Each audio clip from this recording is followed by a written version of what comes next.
My name is Amanda Pierce, and I'm 32 years old. I was born and raised in Miami, where my life has always revolved around gems and jewelry, just like my parents and grandparents before me. Pierce Gems, our family's boutique jewelry store, is nestled in Miami's upscale shopping district. It's more than just a store, it's my entire world. While most kids spent their childhoods playing in parks, I grew up in the workshop. As others learned to ride bikes, I learned to cut stones. My dad would sit me on his lap, guiding my small hands with his big, callous ones as we crafted pieces together. "Remember, Mandy," he'd say in his gruff but kind voice, "it's not just about making something beautiful.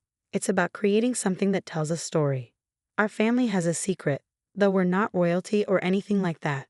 It's a special technique for processing gems, a technique that makes them shine like nothing else. This secret has been passed down through 3 generations, and it's what sets Pierce Gems apart. "Guard this secret with your life, Amanda," my dad told me on my 21st birthday. "It's not just our past, it's our future." And so I did. I guarded it fiercely. It was my responsibility, my burden, and my ticket to success in a world that didn't always take a young woman seriously. Pierce Gems wasn't just surviving, it was thriving. We had a loyal clientele who appreciated the unique brilliance of our pieces. Other jewelers tried to uncover our secret, but none came close. The Gemstone Society's annual gala was always a glamorous affair. But that year felt different. Maybe it was the champagne, or maybe it was the way my new emerald dress hugged my curves, but I felt electric that night. As I made my way through the crowd, nodding at familiar faces and exchanging pleasantries, the room buzzed with luxury. Designer gowns, tailored suits, and jewels that probably cost more than my first car filled the space. "Amanda, darling, you look fabulous," gushed Marjorie, one of our regular clients, as she grabbed my hands, her eyes zeroing in on the ring I was wearing. "Is this one of your new pieces? It's stunning." I smiled, pride swelling within me. "Just finished it last week. It's part of our new Midnight Sky collection." "I simply must have one," Marjorie declared. "I'll stop by the shop next week." As she fluttered off to gossip with her friends, I felt a tap on my shoulder. I turned to find myself staring into the most captivating pair of blue eyes I'd ever seen. "Excuse me," said the owner of those eyes, flashing a smile that could melt ice. I couldn't help but overhear, "You're Amanda Pierce, aren't you?" I nodded, suddenly tongue-tied. "That's me. And you are?"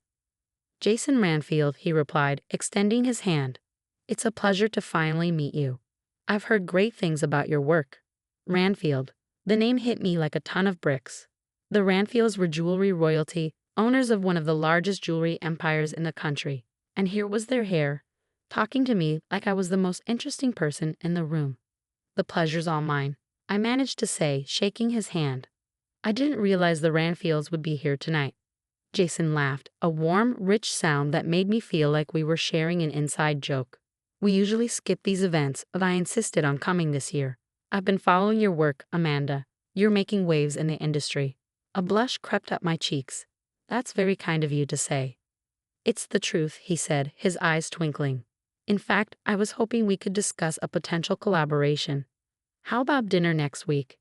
My heart skipped a beat. A collaboration with the Ranfields could take Pierce Gems to the next level. But a small voice in the back of my head whispered a warning. The Ranfields were our biggest competitors. Could they be trusted? I pushed the thought aside. This was business, nothing more. "Dinner sounds great," I heard myself say. Jason's smile widened. "Excellent. I'll have my assistant set it up." He glanced over my shoulder and frowned slightly. "I'm afraid I have to mingle, but I'm looking forward to our dinner, Amanda." As he walked away, I felt like I was floating. Jason Ranfield had sought me out, me, Amanda Pierce, the girl who spent more time with gems than with people. The rest of the night passed in a blur. I danced, I laughed, I networked, but my mind kept drifting back to those blue eyes and that dazzling smile. Jason had chosen a trendy restaurant in South Beach, the kind of place where the who's who of Miami came to see and be seen. As I walked in, I spotted him immediately, looking impossibly handsome in a tailored suit. He stood up as I approached, his eyes lighting up. "Amanda," he said, taking my hand, "you look stunning." I felt a flutter in my stomach but pushed it down. "Thank you, Jason. You clean up pretty well yourself." As we sipped our wine, the conversation flowed easily. We talked about our shared passion for jewelry, swapping stories about difficult clients and challenging designs. I found myself relaxing, drawn in by Jason's wit and charm. As our main courses arrived, I decided to bring up what had been on my mind since the gala. "You mentioned a potential collaboration at the gala," I said, raising an eyebrow. "What did you have in mind?" Jason leaned forward, his eyes sparkling with excitement. "I've been following your work for a while now, Amanda. The way you bring out the brilliance in gems. It's unlike anything I've ever seen. I believe a partnership between Pierce Gems and Ranfield Jewelry could revolutionize the industry." "That's a bold statement," I replied, intrigued but cautious. "How exactly would this partnership work?" "We have the resources and the reach," Jason explained. "You have the skill and the innovation. Together, we could create a line that combines the best of both our worlds." I had to admit, the idea was tempting. But years of guarding our family secret had made me wary. "And what about our individual techniques? Our trade secrets?" Jason held up his hands in reassurance. "Those would remain separate, of course. This would be about combining our strengths, not revealing our secrets." I nodded slowly, turning the idea over in my mind. "It's an interesting proposition. I need to think about it, discuss it with my team." "Of course," Jason said with an understanding smile. "Take all the time you need. I'm not going anywhere." As dinner progressed, our conversation drifted from business to more personal topics. Jason opened up about the pressures of growing up in the shadow of the Ranfield empire, the expectations that came with his family name. I found myself sharing my own experiences, the weight of carrying on the Pierce legacy. Before I knew it, we were seeing each other regularly. Jason swept me off my feet with grand gestures and intimate moments. One weekend, he surprised me with a spontaneous trip to the Bahamas. "Pack a bag," he said, showing up at my door with a mischievous grin. "We're going on an adventure." I hesitated, thinking about the orders I needed to fill. "Jason, I can't just leave. I have work." He silenced me with a kiss. "The work will be there when you get back. When's the last time you took a break, Amanda?" I couldn't remember, and that realization made me pause. Maybe he was right. Maybe I did need a break. The Bahamas were like a dream. We spent our days lounging on pristine beaches, snorkeling in crystal clear waters, and our nights dancing under the stars. It was intoxicating, being the center of Jason's attention. Back in Miami, our relationship continued to blossom. Jason would surprise me with rare orchids flown in from Thailand, their delicate petals a testament to his thoughtfulness. We'd spend evenings at fancy restaurants or quiet nights in, talking for hours about everything and nothing. But it wasn't all smooth sailing. The first time Jason took me to meet his parents, I felt like I'd stepped into a lion's den. Vivian Ranfield, Jason's mother, looked me up and down with barely concealed disdain. "So you're the little jeweler Jason's been spending so much time with," she said, her voice dripping with false sweetness. I straightened my spine, meeting her gaze. "That's right. Amanda Pierce of Pierce Gems. It's a pleasure to meet you, Mrs. Ranfield." Robert Ranfield, Jason's father, was a bit warmer, but I could see the calculation in his eyes. "Pierce Gems," he mused. "You've been making quite a name for yourself lately. Impressive for such a small operation." The dinner was a minefield of backhanded compliments and thinly veiled insults. At one point, Vivian accidentally spilled her red wine on my dress. "Oh, I'm so sorry," she exclaimed, not sounding sorry at all. "I suppose your hands must be too rough from all that manual labor to hold delicate glassware properly."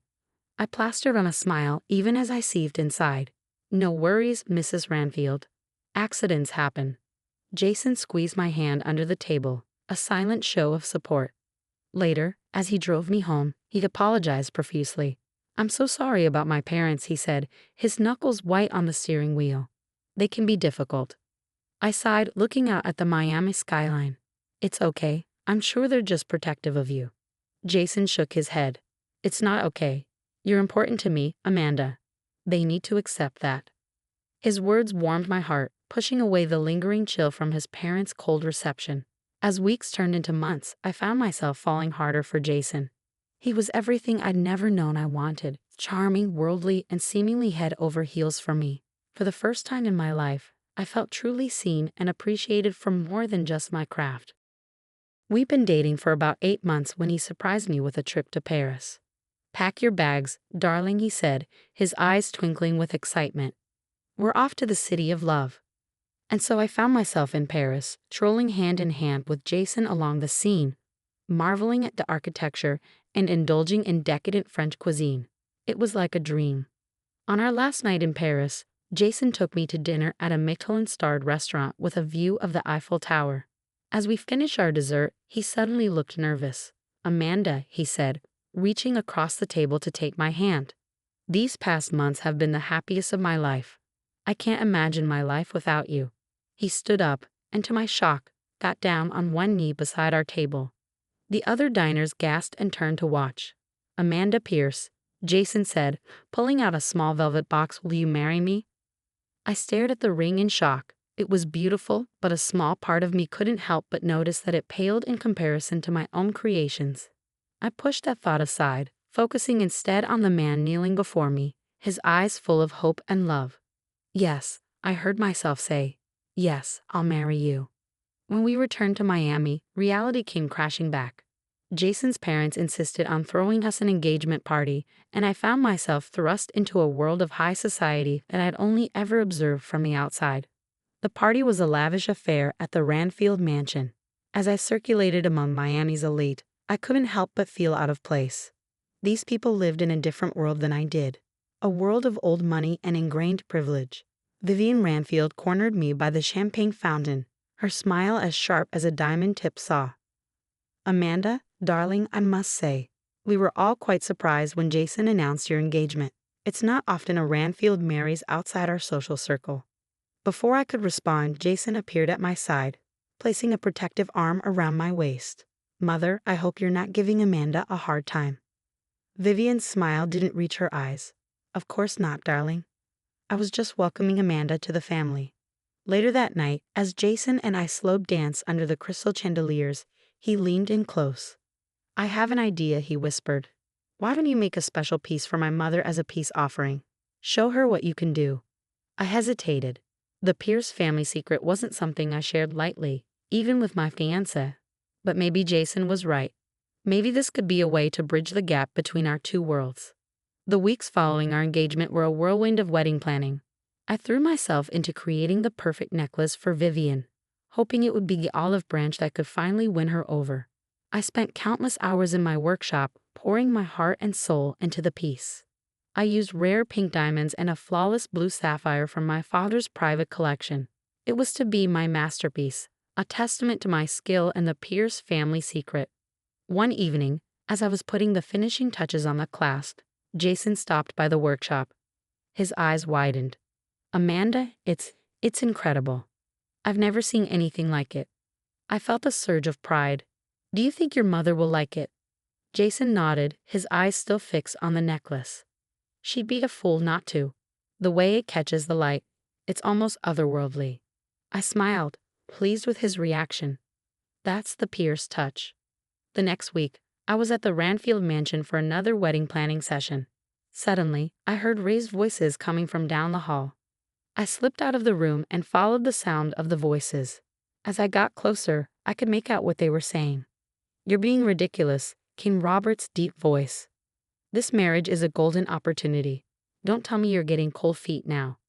"It's not like that," Jason protested. But nothing, Vivian's shrill voice cut in. "You've done well, darling. She's eating out of the palm of your hand. Sue will have everything we need." I edged closer to the partially open door, my heart pounding in my chest. Through the crack, I could see Jason pacing back and forth, sipping wine from a glass. "You should see how eagerly she's making that necklace," he said, and I felt my world tilt on its axis. "She has no idea she's handing over the keys to her entire legacy." Vivian's laugh pierced the air like a knife. "And to think we almost objected to you marrying that little nobody. I must say, Jason, your acting skills have improved tremendously. She actually believes you love her." I stumbled back, my hand flying to my mouth to stifle a gasp. This couldn't be happening. It had to be a mistake. But Robert's next words shattered any lingering doubt. "Once we have the Pierce secret, we'll corner the market," he said, his voice filled with smug satisfaction. "Who cares if her quaint little shop goes under? It's just business, after all." I felt like I was going to be sick. My vision blurred with unshed tears as the full weight of their betrayal hit me. Jason, the man I thought I loved, the man I had agreed to marry, had been using me all along. The days following my shocking discovery were a blur of emotions and careful planning. On the surface, I played the part of the excited bride-to-be perfectly. I gushed over flower arrangements, fretted about seating charts, and continued working on Vivian's necklace. But inside, I was seething with rage and plotting my revenge. "How's the necklace coming along, darling?" Jason asked one evening, wrapping his arms around me from behind as I worked in my studio. I fought the urge to flinch away from his touch. "Almost done," I replied, forcing a smile. "Your mother is going to love it." Late into the night after Jason had gone home, I began creating a new collection. Each piece was a work of art, telling the story of betrayal through intricate designs and carefully chosen gems. But jewelry wasn't my only focus. One day, I broke into Jason's home computer and downloaded all the files I could find. I spent hours poring over the Ranfield Company documents, looking for any discrepancies or signs of wrongdoing. It was tedious work, but my determination fueled me. One night, as I was going through a stack of financial reports, something caught my eye. The Ranfields had been systematically replacing high-quality gems with cheaper alternatives in their jewelry, scamming their customers out of millions. The next challenge was gathering evidence of their plot against me. I bought a small, high-quality recording device and began carrying it with me everywhere. It felt dirty, but I reminded myself that they had started this game. I was just finishing it. As the final week before the wedding arrived, I put the finishing touches on my plan. I had evidence of the Ranfield gem scam, recordings of their plot against me, and a collection that would shock Miami's elite to its core. The morning of the wedding dawned bright and clear, a perfect Miami day. As I arrived at the beachfront venue, my heart was pounding, but my resolve was firm. I clutched my velvet-lined case containing my new collection and all the evidence I'd gathered like a lifeline. "Amanda, there you are." Jason's best man, Mark, called out as I entered. "Everyone's been looking for you. Are you ready?" I gave him a tight smile. "More ready than you know." As I was ushered into a private room to wait, I could hear the murmur of guests arriving outside. Miami's elite, all gathered to witness what they thought would be the society wedding of the year. If only they knew. The wedding march began to play, and I started my walk down the aisle. Faces turned to watch me, smiling and expectant. I saw Vivian and Robert in the front row, looking smug and satisfied. Jason waited at the altar, beaming at me. But they had no idea what was coming. As I reached the altar, I took a deep breath and turned to face the guests. The murmurs quieted, and all eyes were on me. I met Jason's gaze, his smile faltering slightly as he sensed something was off. "Before we begin," I said, my voice steady despite the adrenaline coursing through me, "there's something I need to share with all of you." Jason's brow furrowed in confusion, but he said nothing. I could feel the tension in the air as the guests exchanged puzzled glances. "I spent the past few months creating something special," I continued, opening the velvet-lined case I'd been holding. Inside were the pieces from my new collection, each one a stunning work of art, glittering under the soft light. "But these aren't just any pieces of jewelry," I said, my voice growing stronger with every word. "They tell a story of betrayal, deceit, and revenge." A shocked gasp rippled through the crowd, and Jason's face paled. "Amanda, what are you doing?" he hissed, reaching for my arm. I stepped back, out of his reach. "You see," I said, holding up a necklace, "this piece represents the lies I've been told. And this one," I continued, picking up another, "represents the trust that was shattered." I turned to Vivian and Robert, their expressions frozen in horror. "And this one," I said, lifting the final piece, "is a testament to the lengths some people will go to, all in the name of greed." The silence was deafening. I could feel the weight of every eye on me, the shock and disbelief radiating from the crowd. "But there's more," I said, reaching into the case and pulling out a small stack of documents. "Here's the proof of how Ranfield Jewelry has been scamming its customers, replacing high-quality gems with cheap knockoffs. And here," I added, holding up the recording device, "is the evidence of how Jason and his parents planned to steal the Pierce family secret." Jason's face turned an alarming shade of red. "Amanda, you don't understand." "Oh, I understand perfectly," I cut him off, my voice cold as ice. "This wedding is over, and so is your charade." With that, I turned and walked back down the aisle, the shocked silence of the crowd ringing in my ears. As I reached the doors, I glanced back one last time, taking in the stunned faces of Jason, his parents, and the entire Ranfield family. Then, without another word, I walked out, leaving a life I almost stepped into behind me forever. But as I reached the altar, instead of taking Jason's hand, I turned to face the assembled guests. "I'm afraid there won't be a wedding today," I announced, my voice clear and strong. Gasps echoed through the crowd. Jason's face contorted in confusion. "Amanda, what are you doing?" I ignored him, addressing the guests instead. "Instead, I'll be unveiling my newest collection, The Art of Betrayal." With that, I opened my case and began to pull out the pieces one by one, explaining the symbolism behind each one. The snake bracelet represented deceit, the shattered diamond ring symbolized broken trust, and the color-changing teardrop earrings reflected the shifting nature of lies. As I spoke, I saw understanding and horror dawn on the Ranfields' faces, but I wasn't done yet. "And for the grand final," I said, pulling out Vivian's necklace, a special commission with a hidden message. I held it up to the light, revealing the word LIAR spelled out in pink diamonds. The crowd gasped again, this time in a mix of shock and admiration. "Amanda, stop this nonsense right now," Robert Ranfield bellowed, his face red with anger. But I was beyond stopping. I pulled out the documents I'd gathered and the recordings I'd made. "The Ranfields aren't just liars in love," I announced. "They're liars in business too." I proceeded to lay out the evidence of their gem scam, playing recordings of their plot against me and Pierce Gems. With each revelation, the crowd's murmurs grew louder, shocked faces turning to the Ranfields for an explanation. "This is preposterous," Vivian shrieked, but her voice was shaking. As security began to escort the sputtering Ranfields out, I addressed the crowd one final time. "I stand before you not as a bride, but as a businesswoman protecting her legacy. Pierce Gems will continue to create beauty and brilliance without compromising our integrity." The aftermath was chaos. Reporters who had come to cover a society wedding found themselves with a much bigger story. Photos of my triumphant face and stunning jewelry splashed across social media and magazines worldwide. In the days following what the press dubbed the wedding that wasn't, my life became a whirlwind of interviews, legal meetings, and damage control.